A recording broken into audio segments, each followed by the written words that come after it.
Demokritus, mainan yang paling cerdik di dunia.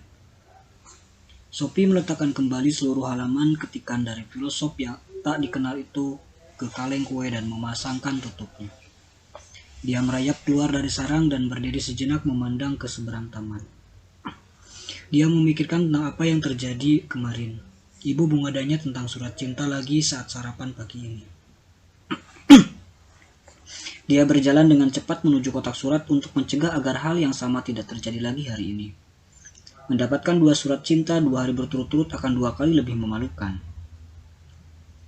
Ada satu lagi amplop putih.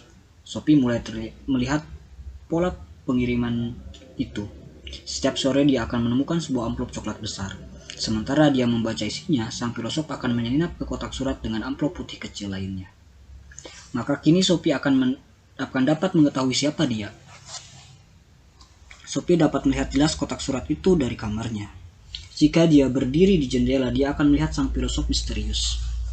Amplop-amplop putih itu tidak mungkin muncul begitu saja dari udara. Sophie memutuskan untuk berjaga-jaga pada hari berikutnya, besok hari Jumat, dan dia akan menikmati seluruh akhir pekan nanti. Dia naik ke kamarnya dan membuka amplop. Hanya ada satu pertanyaan hari ini. Namun, yang ini lebih konyol dibandingkan 3 pertanyaan sebelumnya. Mengapa Lego merupakan mainan yang paling cerdik di dunia? Pada awalnya, Sophie sama sekali tidak yakin dia setuju dengan kalimat itu. Bertahun-tahun sudah lewat sejak dia bermain-main dengan balok-balok plastik kecil itu. Lagi pula, dia tidak dapat memahami sama sekali kaitan apa yang mungkin ada antara Lego dan filsafat. Tapi dia adalah murid yang patuh. Di rak paling atas lemari dindingnya, dia menemukan satu tas penuh balok-balok Lego dalam segala bentuk dan ukuran. Untuk pertama kalinya setelah waktu yang sangat lama, dia mulai menyusun balok-balok itu. Selagi dia bekerja, beberapa gagasan mulai masuk ke dalam pikirannya mengenai balok-balok tersebut. Mereka mudah disusun, pikirnya. Meskipun berbeda, mereka semua cocok satu sama lain. Mereka juga tidak dapat pecah. Dia tidak bisa mengingat pernah melihat balok Lego yang pecah. Semua baloknya tampak sama cemerlang dan sama barunya seperti pada hari barang tersebut dibeli bertahun-tahun lalu. Yang paling hebat adalah bahwa dengan Lego dia dapat membangun aneka macam bentuk, dan kemudian dia dapat memisahkan balok-balok itu dan menyusun sesuatu yang lain lagi. Apalagi yang dituntut orang dari sebuah mainan, Sophie memutuskan bahwa Lego memang dapat disebut sebagai mainan paling cerdik di dunia. Tapi apa kaitan itu dengan filsafat tidak terjangkau oleh pikirannya. Dia hampir selesai menyusun sebuah rumah boneka yang besar. Meskipun dia sangat benci mengakuinya, dia yakin belum pernah merasakan kesenangan sebesar ini selama bertahun-tahun. Mengapa orang berhenti bermain ketika mereka telah dewasa? Ketika ibunya tiba di rumah dan melihat apa yang telah diperbuat Sophie, dia berkata tanpa berpikir, "Sungguh menyenangkan. Aku senang sekali kamu belum terlalu besar untuk bermain." "Aku tidak sedang bermain," Sophie menyahut dengan marah. "Aku sedang mengerjakan eksperimen filsafat yang sangat rumit." Ibunya mengeluh. Barangkali dia sedang memikirkan tentang kelinci putih dan topi pesulap. Ketika Sophie tiba dari sekolah hari berikutnya, ada beberapa halaman lagi untuknya dalam sebuah amplop coklat besar. Dia membawanya naik ke kamarnya. Dia tidak sabar untuk membacanya. Tapi pada saat yang sama dia harus memusatkan pandangannya ke kotak surat. Teori atom. Ketemu lagi denganku, Sophie. Hari ini kamu akan mendengar tentang filosof alam besar yang terakhir. Namanya adalah Demokritus. Kira-kira 460-370 sebelum Masehi.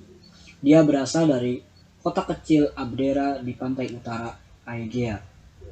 Jika kamu mampu menjawab pertanyaan mengenai balok-balok Lego tanpa kesulitan, mestinya kamu juga tidak akan menemukan kesulitan untuk memahami apa proyek filosof ini. Demokritus setuju dengan para pendahulunya bahwa perubahan-perubahan alam tidak mungkin disebabkan karena kenyataan bahwa segala sesuatu sungguh-sungguh berubah. Karena itu, dia beranggapan bahwa segala sesuatu dibuat dari balok-balok tak terlihat yang sangat kecil, yang masing-masing kekal dan abadi. Demokritus menamakan unit-unit terkecil ini atom.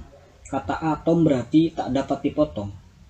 Bagi Demokritus adalah sangat penting untuk menekankan bahwa bagian-bagian pokok yang membentuk segala sesuatu tidak mungkin dibagi secara tak terhingga menjadi bagian-bagian yang lebih kecil lagi. Jika ini mungkin, mereka tidak dapat digunakan sebagai balok-balok pembentuk. Jika atom selamanya dapat dipecah menjadi bagian-bagian yang lebih kecil, alam akan hancur bagaikan sup yang kebanyakan air. Lagi pula, balok-balok alam itu pasti kekal, sebab tidak ada sesuatu yang muncul dari ketiadaan. Dalam hal ini dia setuju dengan Parmenides dan orang-orang Elea. Juga dia percaya bahwa semua atom itu keras dan padat, namun mereka tidak mungkin sama. Jika semua atom itu identik, masih belum bisa didapat penjelasan yang memuaskan tentang bagaimana atom-atom itu dapat menyatu untuk membentuk segala sesuatu sejak dari bunga, madat, dan pohon zaitun hingga kulit kambing dan rambut manusia.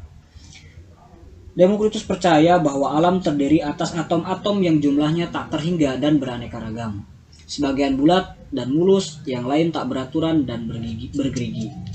Dan justru karena saling berbeda, maka mereka dapat menyatu menjadi bagian macam bentuk yang berlainan. Namun meskipun jumlah dan bentuk mereka mungkin tak terbatas, mereka semua kekal, abadi, dan tak terbagi.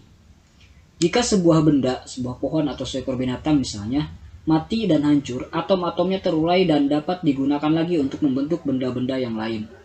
Atom bergerak acak di angkasa, tapi karena mereka mempunyai kait dan mata kait, mereka dapat menyatu untuk membentuk segala macam benda yang kita lihat di sekeliling kita.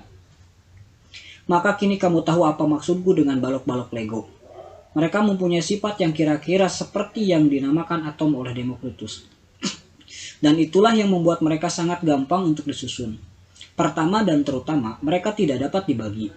Selanjutnya, mereka mempunyai bentuk dan ukuran yang berbeda-beda. Mereka padat dan kedap. Mereka juga mempunyai kait dan mata kait sehingga dapat disambung-sambungkan untuk menyusun bentuk apa saja. Sambungan-sambungan itu nanti dapat dilepas lagi sehingga bentuk-bentuk baru dapat disusun dari balok-balok yang sama.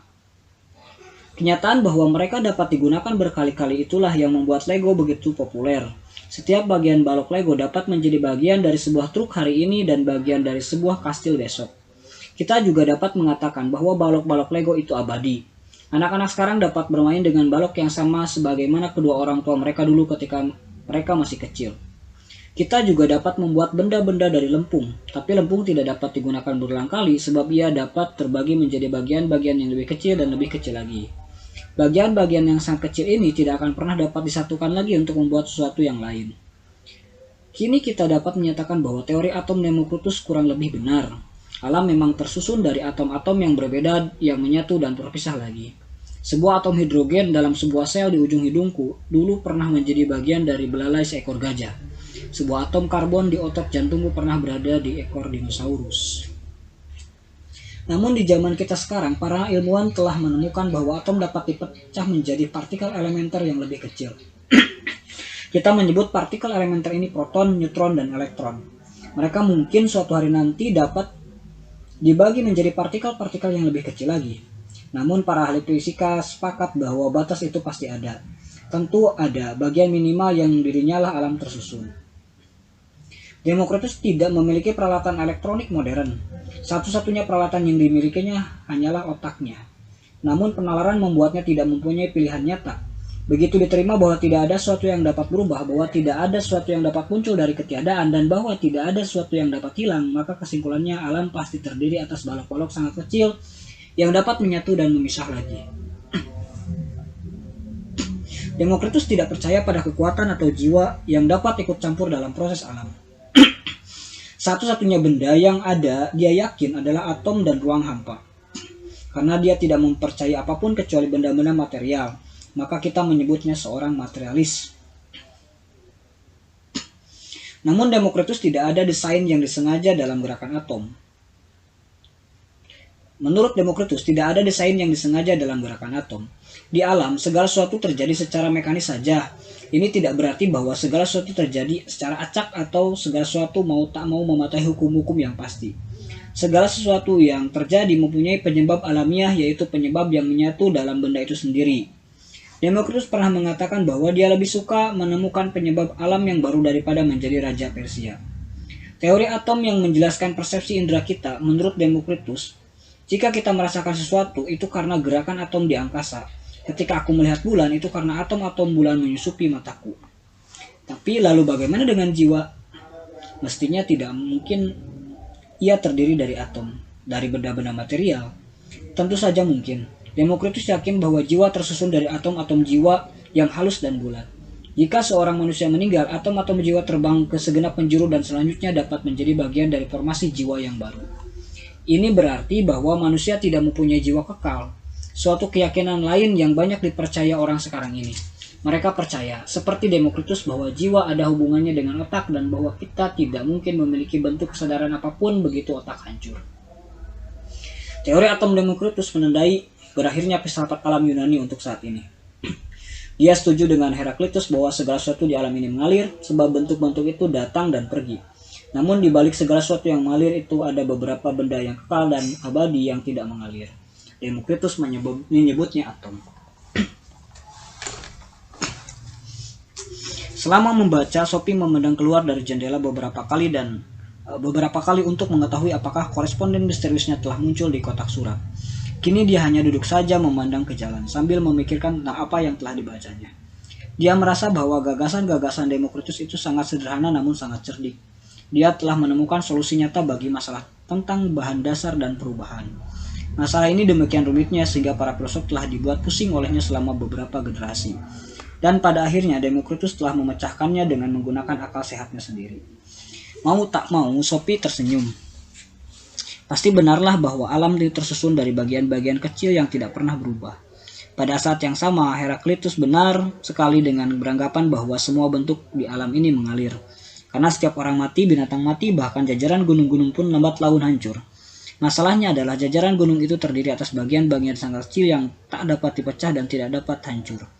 Pada saat yang sama, Demokritus telah memunculkan beberapa pertanyaan baru.